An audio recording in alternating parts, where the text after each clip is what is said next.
Hello everyone and welcome to the sixth feature race of the 2015 Mopar Canadian National Superbike Championship Series. Here as part of our big doubleheader weekend at Canadian Tire Motorsport Park, northeast of Toronto, Ontario.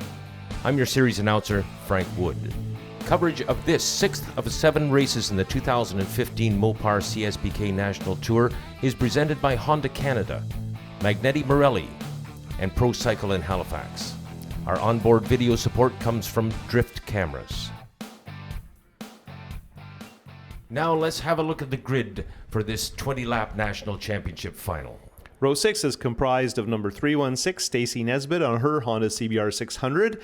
And then we're joined there by Ringier Grease, number 113 on his BMW 1000, and Justin Napick in his second start with the series from Edmonton, Alberta, number 9 on his Kawasaki ZX-10R Ninja. Moving up to row 5, number 47 starting from P18 on the Yamaha out of Sarnia, Ontario, Will Hornblower. Then we have Tommy Casas on the number 46 Yamaha out of Peterborough, Ontario. Alongside him, Sean Haydorn mounted on a BMW hailing in from Stouffville, Ontario. And rounding out row 5 in from Lawrenceville, Georgia, number 72, Billy Etheridge. 14th fastest starting row 4 is Chris Garvey on his Honda, the number 71. 13th on the grid is Franklin Dominguez on his Kawasaki, number 711. And 12th, last man on row 4, is Sean Huffman aboard his BMW, number 777. And from P11, number 74, BMW mounted Michael Leon out of Beaconsfield, Quebec. Alongside him, another Quebec rider out of Mirabel, Quebec, Kawasaki rider number 24, Sebastien Tremblay. From 9th position, BMW rider number 19, Tim Robinson, hailing in from Gatineau, Quebec, and rounding out row 3 in from Mississauga, Ontario, on the Suzuki, number 116, Trevor Daly. We move on to row 2. On the outside is Darren James, all the way from Deep Cove, British Columbia, making his debut in the Superbike class aboard a Yamaha.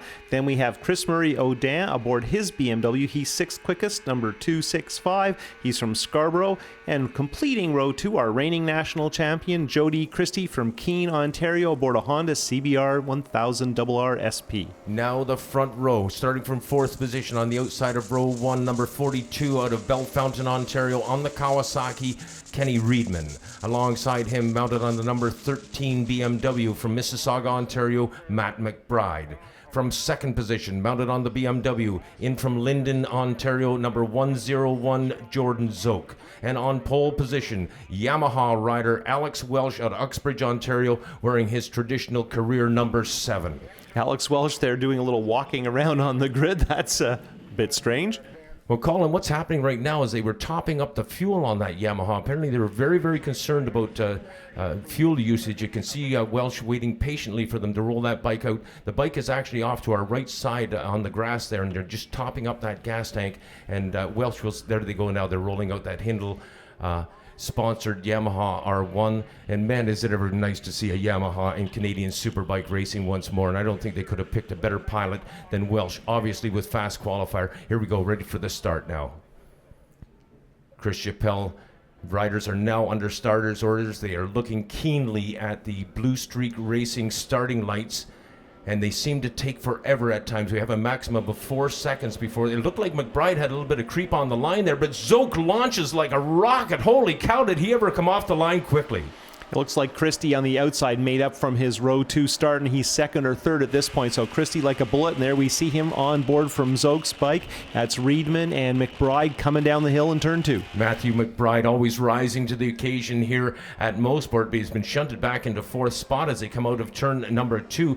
Zoke leads with Welsh right in behind him now on the number 7 Yamaha, and they peel off through turn 3. Christie and McBride, here we go on board now with Jody Christie looking back at Matthew McBride as they make their way down that frightening dive down into turn number 4, now down into Mosses. Colin? Fantastic to see Welsh's pace. We really didn't know what to expect. We've been waiting to see him. He's done some testing with Hindle with this Yamaha, but probably no one thought it would be quite this quick, and it is impressive. And the top 3 riders are starting to get a bit of a breakaway here as we see Jody Christie getting the draft there and holding on there, and a big pass on Matt McBride on the number 13 machine, and up and over the hill. Look at this. This is unbelievable stuff. Christie on the outside, testing the waters there now, coming into turn 8 on this lap number 1. And Kenny Reedman now is in the mix as well on the Castrol-sponsored Sturgis Cycle Ninja Kawasaki. There you can see Alex Welsh right in front of Reedman, and these are our top 5 qualifiers. These guys looked like they could ride together, that they could draft.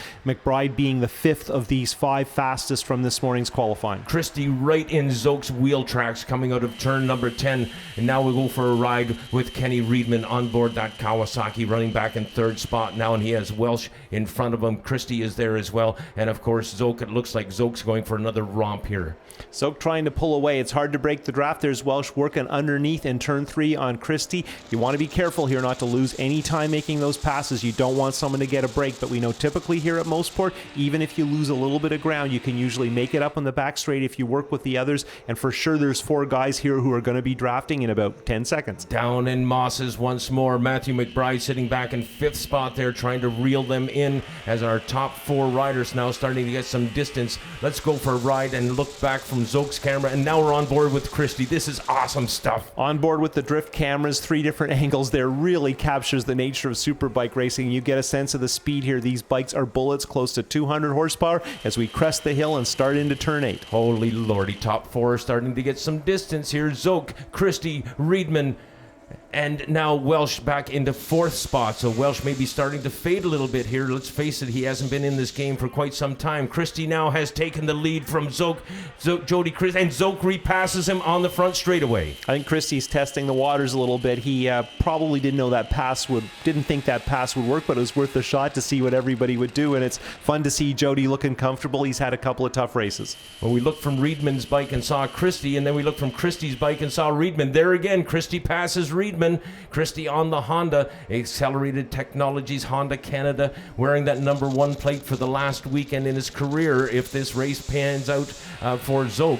And here comes Kenny Reedman once more. He pulls up right alongside Jody Christie and makes the pass cleanly now down through turn number 4, diving down into Mosses, the lowest elevation on this race course. If you look in the back of this shot, I think Trevor Daly is starting to move up through the pack there. I think I saw him at the back, so that's a bold move for him. A little sideways moment there for Zoke on the throttle. Coming out of Moss's corner, now up the Mario Andretti straightaway, and this, of course, is the highest speed portion of the race course. And Kenny Reedman in behind Zoke. He pulls out to the left, and he has made the pass cleanly. Reedman has moved into the race lead.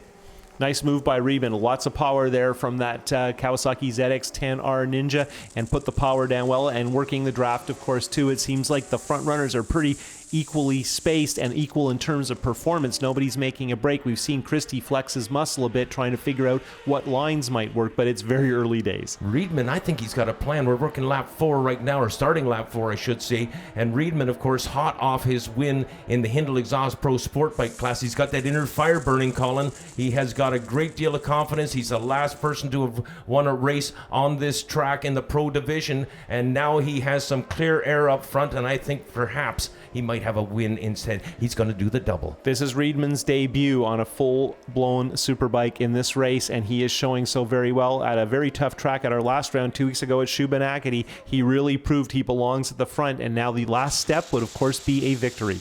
Welsh sitting back in 4th spot, having a distinct look behind him as they exited turn 3. Now he's right on Christie's back wheel, as you can see, and I think that I'm not sure if that's Matt McBride. No, I think that's Chris Murray Odin, and that is an amazing effort by him to get back into this draft, to join this drafting group, or to be that's Odin, and that's a superb job by him.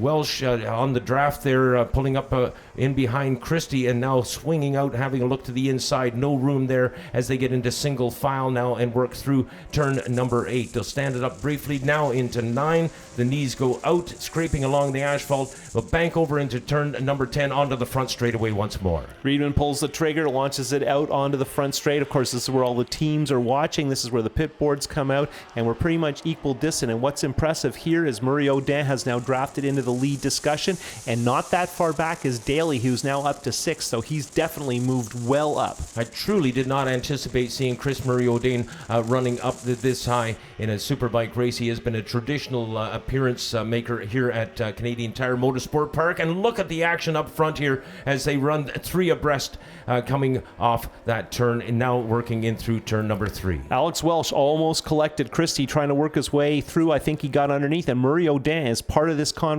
Welsh didn't make it work in the chute, and now Murray O'Dam may be putting some pressure on Welsh. He may not expect to see anybody come from behind. He probably thinks they've broken clear. In fact, you can see now the pace has dropped a bit. I mean, slowed, that's what I want to be clear, and we're grouping everybody tighter at the front. They've pulled the second group back in. Well, as I pointed out, Welsh did look back coming out of turn 3, but at that point in the race, Murray O'Dane was not a factor. There was nobody behind him, so Welsh has not looked back since, and he may well not be aware that Chris Murray O'Dane has coming hunting. And Daly used that draft. He is now right with Murray O'Dane, and McBride is still part of the conversation. So again, it's much closer at the front than it was even in the first lap. On board with Zoke now as we chase Reedman down the front straightaway, and Zoke pulling out and having a look briefly to the inside, but then quickly getting into the wheel tracks of Reedman once more. Reedman on the Kawasaki, Zoke on the BMW. Christie is on board a Honda, and of course Alex Welch is sitting back there in fourth spot. He may have a plan here, Colin.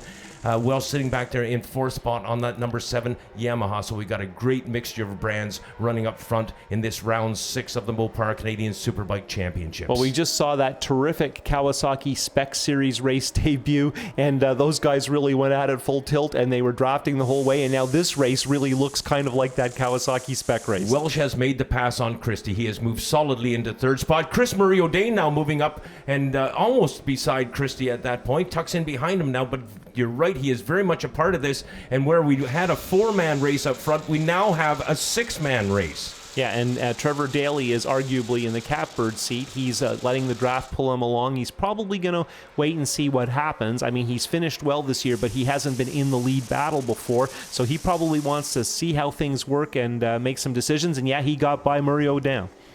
Alex Welch also having a quick look on the inside of Zoke, running now into third spot, with Reedman not quite getting away from Zoke. Zoke looks like he's patiently sitting back there waiting for the opportunity to pop it out again. Yeah, it seems like Zoke's either been patiently leading or patiently waiting all season long, because he's been so dominant in terms of his ability to control most of these races. And look at this move looking on the outside. Right up alongside Reedman now. Zoke and Reedman side by side going into turn number 2. Zoke has made the pass. Jordan Zoke has moved into first spot. And are we going to see another Zoke show here, Colin? Is he going to run away from? Not a chance, as Reedman is coming back already, working in through that section of the race course. And we have a look back at Alex. Down goes Welch. Oh no, Alex Welch has crashed out on the Yamaha. Don't know what happened there exactly. They had finished the major part of the turn, and it looked like Welch had picked up the throttle, and he washed out the front end, maybe just a little too aggressive there, didn't have the bike settled. But that's so frustrating, because it was such a brilliant debut, and there's Alex trying to pick it up, and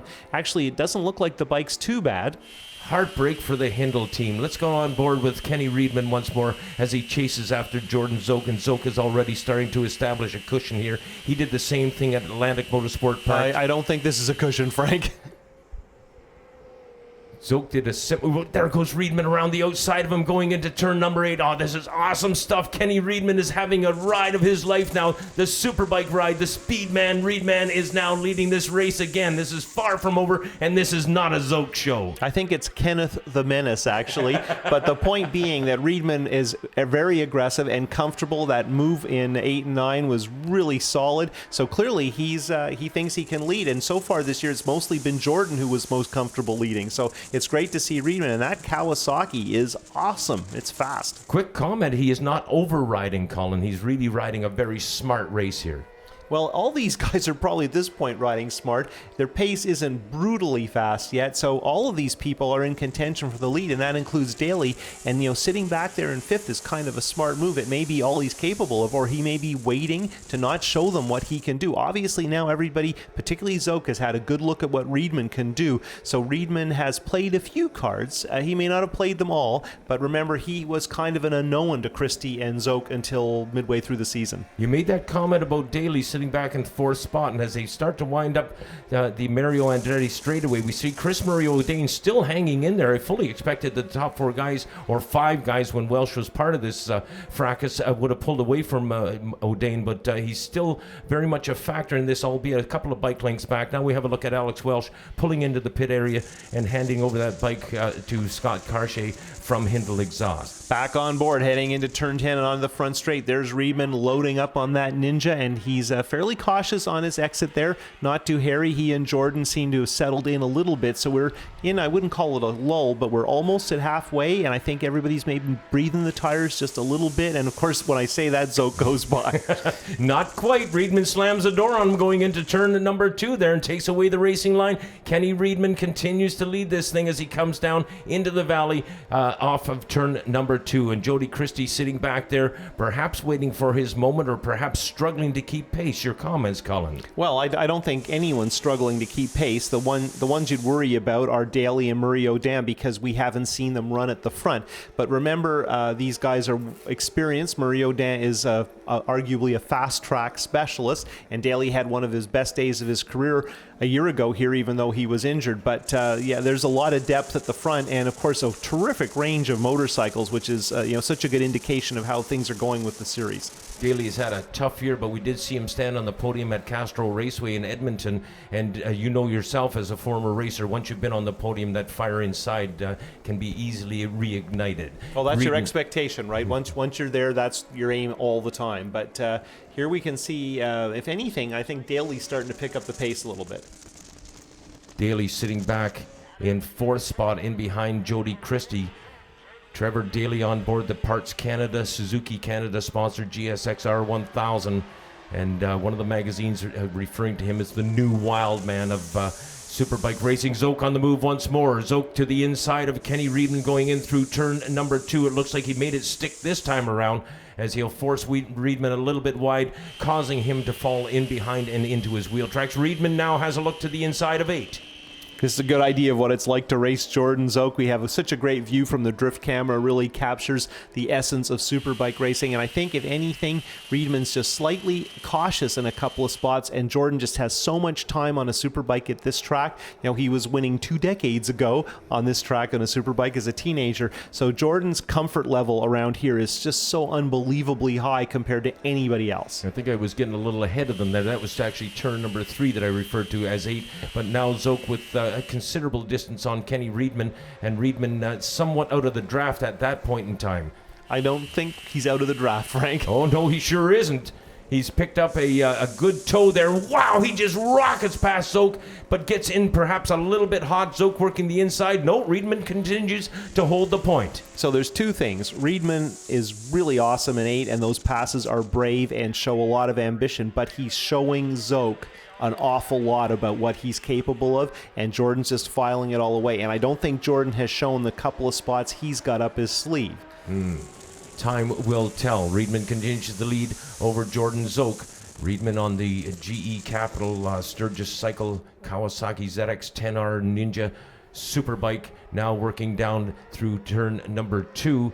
And the pack now up into 3 once more. That's exactly where Welsh went down just a few laps back. It was right here where Welsh lost it, and it was a really unfortunate incident. Oh my goodness. So just about into the back end of Riedman. And this a move on the inside in the chute here is not typically on at the very front.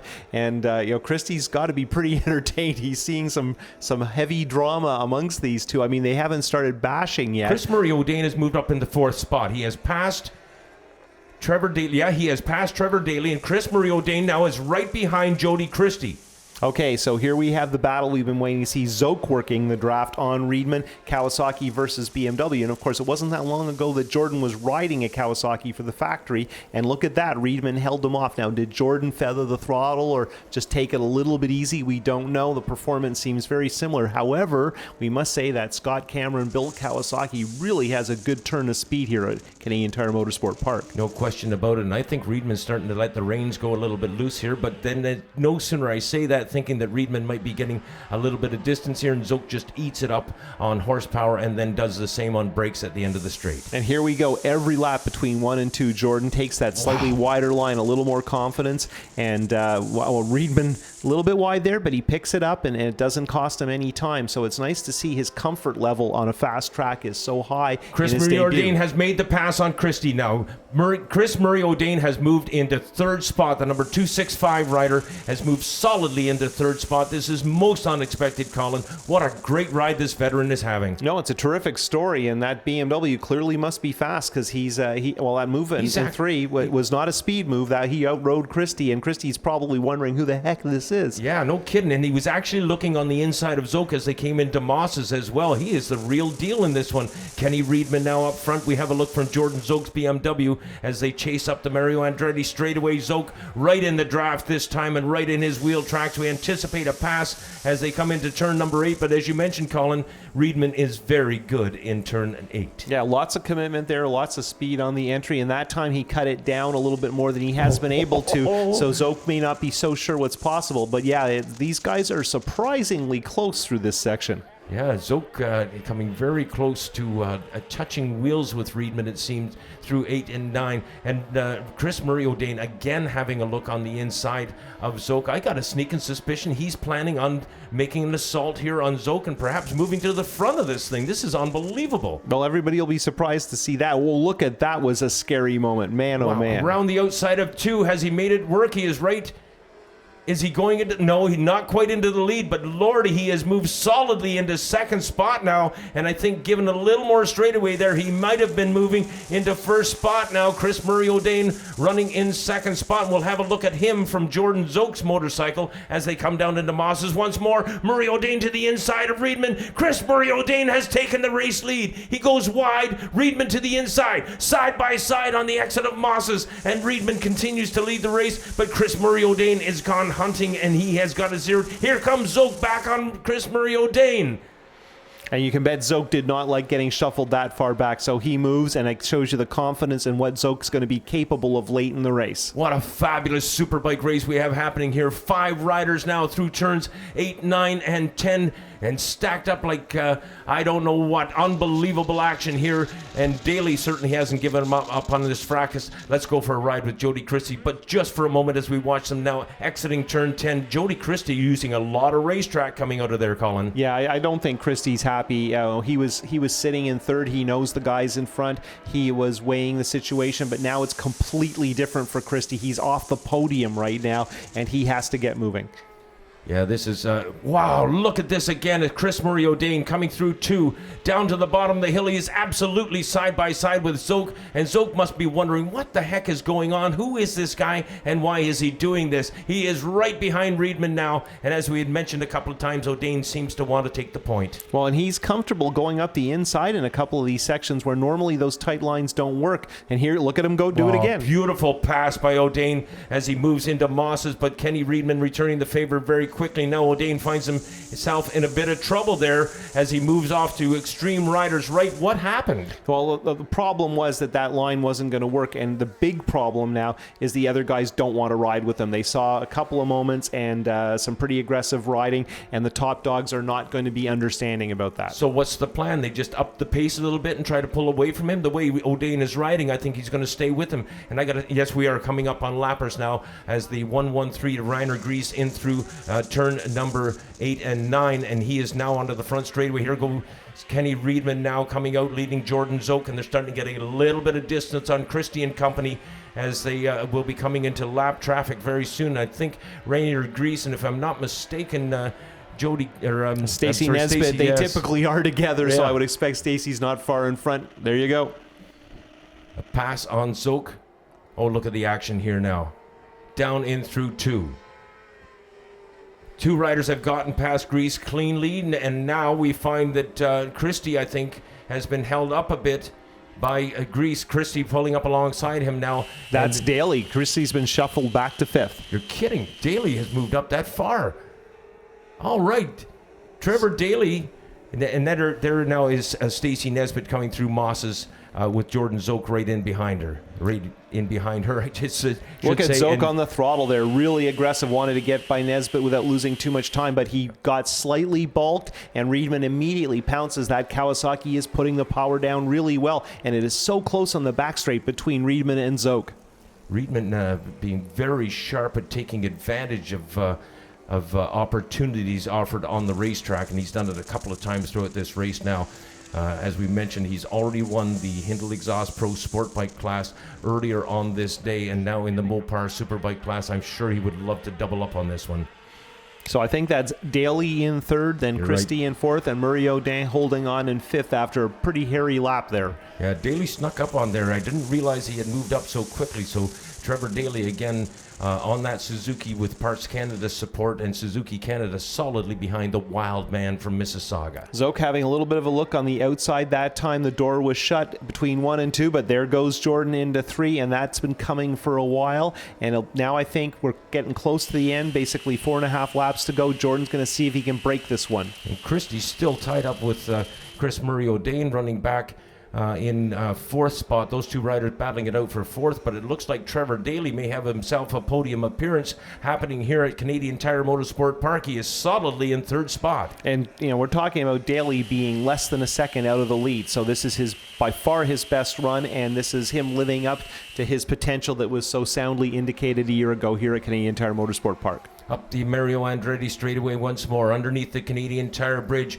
as Riedman and Zoke peel off into turn number 8. I thought Zoke perhaps was going to try an inside run on Riedman at that time, but it didn't happen. But he's staying very close, within striking distance for sure. Well, the question you've got to ask yourself in that 8, 9, and 10 section, Jordan has been in some very close races, won them, lost them through here. I think he just is unwilling to show what he could do there. Riedman's shown a lot. Zoke has shown nothing through the last 3 turns after the draft up the back straight. Riedman having a very slight glance in peripheral vision coming out of turn number 10. Now solidly focused going in through 2. He'll take a dive down into the valley, and we go for a ride with Zoke for just a moment. And now we watch as Zoke pulls up alongside. That was pretty close to contact there as they peel off into turn number 3. And of course now Daly's watching this and saying, well, hold on, they're getting each other's way. Maybe I can do something. Christie's starting to find a little bit of gas as well, as he has separated himself from that battle with O'Dane. Oh yeah, he's solidly now moved into 4th spot, so we have a 4-man battle once more. O'Dane seems to be off pace very slightly. There, Riedman to the inside of Zoke. That was close. Yeah, and Zoke isn't going to like that. Don't forget, he's trying to clinch a championship. He's got a lot on his plate. Just took his 50th career win. Now look at him working the side draft on Riedman. I think Zoke's fired up. I think he got him a little angry on that one, perhaps. Zoke just about having his front wheel taken out from him. And Daly now to the inside. As a look to the inside, Christie has closed up once more. We have a Kawasaki leading a BMW, leading a Honda, which leads the Suzuki of Daly. As now they peel off past the main control tower, out of turn number 10, onto the front straightaway once more. And Christie is the man on the move right now. And look at Riedman there, a guy who's used to riding a smaller displacement bike with less torque, and he is picking it up onto the fat part of the tire like a Superbike veteran. So good for Riedman. He is showing so much in this race. There's a lot of pundits that had made comments that Kenny Riedman was, yes, a good sport bike rider, but he was not a good superbike rider. Well, this race is going to prove them wrong finally.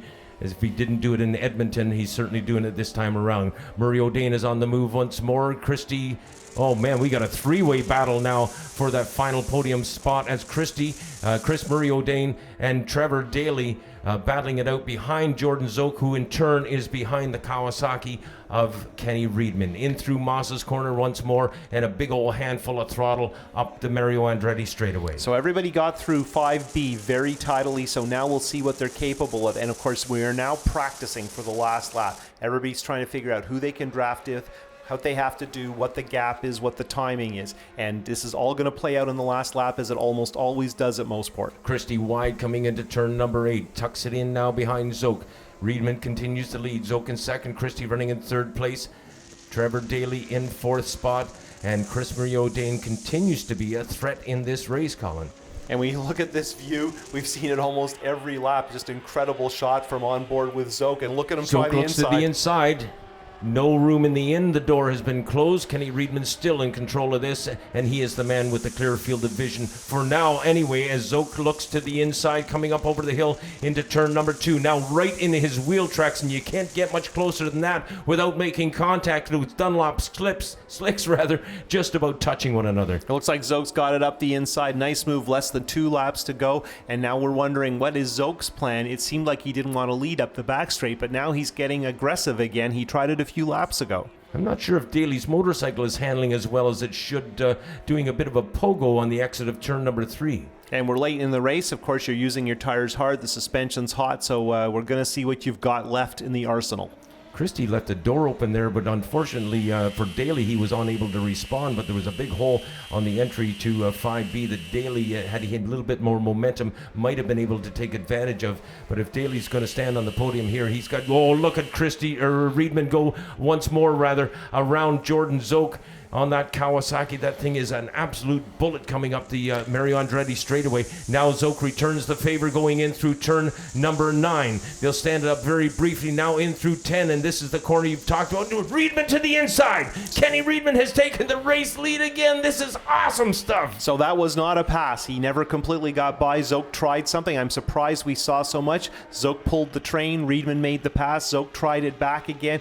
That isn't going to work for Zoke, so he needs a different scenario, and he has about 30 seconds to figure this out to see if he can win his 6th straight race, his perfect record intact this year. I got a sneaking suspicion that Jordan Zoke may find himself on one of the lower steps on the Zoke to the inside on turn number 3. He has made the pass now on Kenny Reedman on the Kawasaki. Reedman now, as they head now down into turn number 4, they're going down into the valley once more. The elevation change here dramatic now as they dive down into the corner. Reedman, I thought he would go to the inside. He elected to tuck in behind Zoke. No, Reedman wants to get pulled up the hill. It worked great last time, and look at this. Jordan is letting it happen, and this really surprises me because I expect Reedman is going to go flying by at the top of the hill. Well, let's watch and see if it happens. We went for a ride with Reedman just for a moment now. We'll pick up the action once more, and he has made the pass. He had really made the pass, and he pulls out, I'm going to suggest, as many as 6 bike lengths there. Zoke closes it up on brakes going into 8, but not that much. Zoke to the inside. What is going on? Zoke almost up on the turtles there and has made the pass once more in 8 through 9 into 10 now, and exiting onto the front straightaway once more. Jordan Zoke has taken the race lead and is holding on to it now. The checkered flag is out, and the race win has gone to Jordan Zoke. Unbelievable stuff. If I was a betting man, I would have had a lot of money on Reedman in that. And Reedman now congratulating Zoke on his win. Likewise, Jody Christie coming up, celebrating his 3rd place finish. And Zoke has captured national championship win number 51.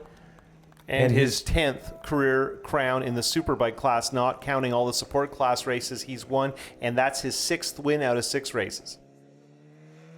It was a fun battle. That was a fun race. I'm sure it was exciting for everybody watching. Overall, it was great. My Honda was working awesome. The Dunlops were hooking up great. Overall, I'm really happy. I was just struggling a little bit mentally. My brakes started to fade in, and I don't have an adjuster on this bike, and I was just nervous because of what happened last year coming into corner 8 with no brakes. I was just nervous that might happen again, so I kind of took a few laps, and they felt consistent after that, and then gave it another charge towards the end, and did my very best, and hats off to these other 2 riders, and hats off to everybody making this series possible. Everybody that came out, all the fans, I really hope you enjoyed it. And I hope you come back for some more race action tomorrow. Yeah, it was a great race. I had a lot of fun out there. I learned a lot battling with Jordan because I've run with him at Shuby, but this was the first time when we actually battled back and forth quite a bit. So, it was a lot of fun to run with someone as experienced as himself. And, I thought I had it on the last lap. I had him around the outside of 8. And I just ran in a little too deep and started tucking the front and figured it was better to run a little wide and give up the line than to throw it away on the last lap. But, thanks to my team, Scott Cameron, my crew chief, built me an awesome motor. That's where I kept getting by Jordan was on the straight, so that ZX-10 was just hauling up the back straight. Well, Jordan, 51 and 10. You know what those numbers mean. Yeah, it's amazing. It's what a way to come back after last year. When we were in good position to maybe get that 10 coming into here. And I love coming here. All of us racers love coming here. Look at all the fans around this track. And it means so much to the history of racing. So I was pretty choked, A, to lose the championship, and B, not to be able to race here. And I haven't won here in a few years. A lot of times you come here and you're in a little bit of championship management and stuff. So I had a little bit of room to play with today, and I just felt good, and I got out front with those guys, and I knew no matter what, if I backed up a little bit, I'd be in a battle somewhere. So I thought, why not try and battle for the lead? And my hat's off to these 2 guys beside me. They've been riding phenomenal all year, and Kenny's obviously, joined the party. And I'm sad to see Alex out there. I really believe that Alex deserves to be out there with us all year long. He's a great racer, and it just adds to the field, and it makes it fun for for us guys to have everybody there. But you know, I want to say a special thanks to Mopar Express Lane. I wouldn't be here without them. They, you know, the people go, why is Mopar involved with the series? And this goes for all us racers, not just the fact that they sponsor my team, but because they're involved with the series. We were doing a corporate day the other day at the car track over there, and we were bringing them the dealers over, and they're like, well, why is everybody involved with motorcycle racing? Why were we not more with cars? And then John and I both looked and said, look at all the trucks pulling these trailers. What are they? And they're all Rams. That makes sense. So, you know, it's great to have them backing our series and helping us get to the track with our motorcycles. And obviously, a big hats off to BMW. This 15 is phenomenal. What they brought out this year was great. And I'm so proud to win here in front of the Summerfest. And they have their GS Challenge and all this stuff going on. It really means a lot. And you know, my whole crew, everybody over there, Dunlop Tires, giving us a good, safe tire out there this year, and the support's been phenomenal. The Canada Cup goes to Jordan Zook once more. And Jordan, if you look, we've already put your name on it for you. Presenting the number 1 plate now. He'll put that back on the front of his BMW and on the sides, of course. Jim Christis from Mopar Canada, and another great photo op from the Mopar Express Lane sponsored Jordan Zook, BMW Motorrad Canada, and the Canada Cup. Now some champagne.